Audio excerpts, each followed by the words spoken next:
Paid-up share capital Section 264.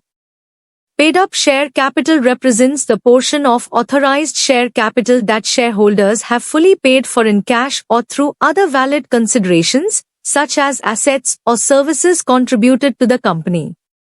Key points. 1. Authorized share capital. Authorized share capital refers to the maximum amount of capital that a company is authorized to raise by issuing shares to its shareholders. It is specified in the company's Memorandum of Association, MOA, and can be increased or decreased by following prescribed procedures under the Companies Act. 2. Issued share capital.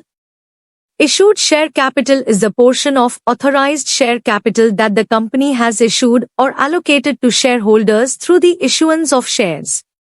It represents the total value of shares actually issued by the company. 3. Paid-up share capital. Paid-up share capital is the amount of money that shareholders have paid to the company in exchange for the shares issued to them. It reflects the actual capital available to the company for its operations and investments after deducting the amount not yet received from shareholders for shares issued, if any. 4. Importance and use. Paid-up share capital determines the financial strength and capacity of the company to undertake business activities, make investments, and meet financial obligations. It influences the company's ability to attract investors, obtain loans, and demonstrate financial stability to stakeholders and regulatory authorities. Calculation and compliance. Calculation. Paid-up share capital is calculated by multiplying the number of issued shares by their respective face value or issue price and summing up the amounts paid by shareholders for those shares.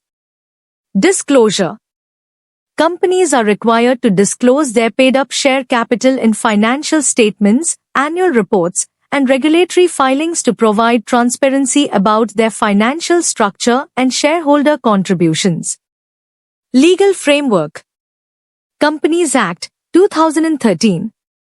The Act mandates companies to maintain accurate records of their share capital, issue shares in compliance with statutory requirements, and ensure proper disclosure of paid-up capital in financial statements.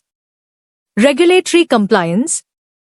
Companies must adhere to procedural requirements for issuance of shares, receipt of payment, and reporting of changes in share capital to regulatory authorities such as the Ministry of Corporate Affairs, MCA.